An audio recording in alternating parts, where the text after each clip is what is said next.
Salut à tous, dans cette vidéo, je vais vous faire une série de vidéos pour vous expliquer vraiment ce que c'est le sol. J'ai l'impression qu'il y a des gens qui suivent la chaîne sur internet et ils sont un peu perdus, ils ne comprennent pas vraiment ce que c'est le combat au sol, lutte livrée, JJB, grappling. Du coup là on va voir surtout la partie debout, qu'est-ce qu'on doit faire. Donc le combat il commence, on se check. Je suis avec Mehdi Silva, beau gosse, énervé, tracé sec. C'est ceinture noire de lutte livrée. Il donne des cours à Nancy. Ceux qui sont dans l'est de la France, n'hésitez pas à le voir. Contactez-le sur internet, Mehdi Silva. Donc, ça commence, nous en lutte livrée, JJB, on se check. Ou on se check directement point contre point. Et c'est parti. Dès qu'on s'est checké, le combat il commence. Donc je peux rentrer directement dans les gens, je peux attaquer directement, d'accord? C'est pas de l'anti-jeu, enfin c'est pas un mauvais état d'esprit. C'est à partir du moment où les points ils sont touchés, ça commence. Ensuite, qu'est-ce que je dois faire? Je dois ramener mon adversaire au sol. Pour ça, j'ai toutes les techniques de lutte possibles. J'ai tout possible. Attraper les jambes, attraper la tête, le mettre sur ses coudes. Je vais essayer d'amener le combat au sol parce que c'est au sol que je vais avoir plus de chances de soumettre l'adversaire. Même si debout, Mehdi c'est un spécialiste. Clé de bras à la volée, clé de cheville à la volée, il y a des possibilités, mais il n'y en a pas autant que quand on est au sol. D'accord? Donc l'objectif c'est d'amener l'adversaire au sol. Moi ce que je vous conseille, très souvent, et on en parlait d'ailleurs aujourd'hui avec Mehdi, trop souvent on se focus beaucoup à attraper les jambes. Le problème c'est que on n'a pas tous fait 10 ans de lutte à un bon niveau, on n'est pas tous très athlétiques, très rapides. Et si dans notre sport, on foire, on rate notre entrée, qu'est-ce qui peut se passer? Je vais faire une guillotine. Ou il va prendre la tête, il peut m'étrangler. Je peux prendre entre les jambes, il se prend, il va dans mon dos. Donc, c'est pas toujours une bonne possibilité. Maintenant, si vous avez l'habitude, vous avez bien travaillé la position, vous pouvez le faire. Ok? Aujourd'hui, ce qui se fait beaucoup, les gens travaillent beaucoup en gréco, donc on travaille beaucoup plus sur le haut du corps pour aller chercher la jambe. Pourquoi? Parce que là, en fait, je vais gagner en distance. Je vais me rapprocher de mon partenaire. Et à partir de là, je peux le ramener. Soit je peux venir ici pour venir attraper la guillotine, soit je peux venir ici pour ceinturer. On peut faire le arm drag pour venir attraper les jambes. Je peux venir attraper les jambes, mais j'ai déjà cassé cette distance et il n'y a pas cette longue distance où si je rentre, je peux me faire punir en me faisant étrangler ou prendre le dos. D'accord? Maintenant, on va parler des points et comment on stabilise vraiment son adversaire. On baisse un petit peu. Donc, on imagine, j'ai tout fait bien mon travail, je l'ai mis sur les fesses. Je l'ai mis sur les fesses. Descends un petit peu. Ouais, super. Quand on est ici, il faut que je garde mon adversaire 3 secondes sur les fesses. En fonction des règlements, il faut qu'il soit même complètement sur le dos, inactif. D'accord? S'il est assis et que je fais cette distance-là, c'est pas un vrai contrôle pour certaines fédérations. Mais la plupart, à partir du moment où je suis là, je le garde. On était debout, je le mets sur le cul, on est au sol, je suis dans sa garde face à lui, je marque mes points. En général, dans la plupart des fédérations, c'est 2 points. D'accord? Ensuite, il y a la possibilité aussi de, je le ramène au sol et j'arrive directement en 100 kg.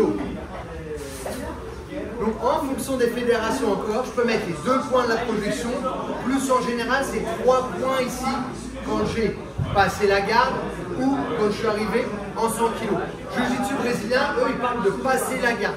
Donc, il aura fallu que je projette l'adversaire, donc 2 points, et que là, je passe la garde pour marquer mes 3 points. Dans la plupart des autres fédérations, si je ne me trompe pas, c'est 2 points de la projection plus les 3 points ici de contrôle en 100 kg.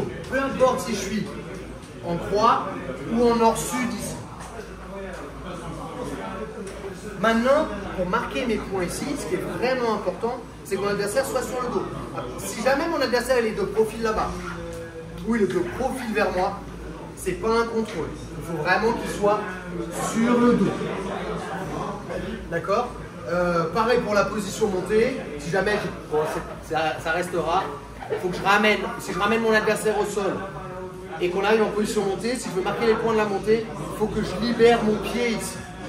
D'accord? Il faut que je sois complètement mes talons au niveau de son bassin, mes genoux hauts, mes mains au sol et qu'il soit bien face à moi. Certaines fédés, s'il est de profil, voilà, très bien. S'il est de profil, c'est pas une montée dans certaines fédés.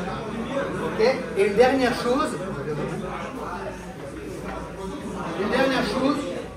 si jamais j'ai pris sa tête, je l'ai mis sur ses coudes au sol et que je viens là, il n'y a pas de points dans la grande majorité des fédérations. Je l'ai ramené au sol, mais je suis ici, il n'y a pas de points. Pour marquer des points ici, il faut que je lui prenne le dos. Pour prendre le dos, il faut que je mette mes 2 crochets. Ça, c'est mes crochets. 1 et 2. Ça, c'est des crochets et il faut que je stabilise 3 secondes. La difficulté de ça, c'est que si j'arrive ici, 3 secondes, je travaille, mon adversaire il me met dans la garde. Vas-y, tu me remets dans la garde. Là, le choix. Voilà. S'il tire pour la garde, je n'aurais pas mis de points dans la plupart des fédérations. Donc là, c'est... Non, on le verra, j'essaierai de faire une vidéo. Dites-moi d'ailleurs si ça vous plaît dans les commentaires. J'essaierai de faire une vidéo par thématique, par situation de combat. Donc là, il est en position quadrupédique, position de tortue. Je suis là. Si jamais je travaille, j'arrive pas à prendre le dos. Et que lui d'un seul coup il se retourne, il me met dans sa garde. Il y a 0 point. Donc j'aurais fait tout ce travail pour rien. Donc ça c'est un truc vraiment sur lequel il faut faire attention. C'est un truc qu'il faut faire attention quand on est en position quadrupédique comme ça.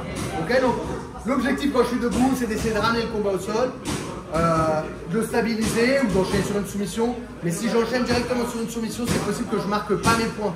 Donc c'est dommage, si j'ai beaucoup travaillé debout, d'amener le combat au sol, de pas bien stabiliser, d'essayer une soumission, ça marche pas, ça se remet debout. J'aurais fait tout ce travail pour rien. Moi, ce que je vous conseille de faire, c'est vous focus sur scorer, mettre vos points dans un premier temps pour après aller chercher la soumission quand votre adversaire commence à être fatigué, que vous le dominez vraiment. Voilà. J'espère que cette petite vidéo vous a plu. On va dire, c'est un petit tuto pour vous expliquer le combat au sol. Là, on a commencé avec la partie debout. Donc le combat au sol commence debout. Face à face, on se tape dans la main, c'est parti. Ok? On peut soumettre, mais je vous conseille, dans la grande majorité, de ramener au sol l'adversaire et d'essayer de le contrôler. J'espère que ça vous a plu. N'hésitez pas à mettre dans les commentaires. N'oubliez pas, si vous êtes de passage sur Paris, nrfight.com, vous pouvez vous entraîner une semaine, 1 mois, 6 mois, 1 an. Il y a tout ce qu'il faut. Vous pouvez même venir faire un cours d'essai. Et pour tous ceux qui veulent s'entraîner avec moi ou avec d'autres assistances, fandecombat.com, et allez récupérer dans la description la vidéo gratuite rien que pour vous. Merci à tous. Au SARS.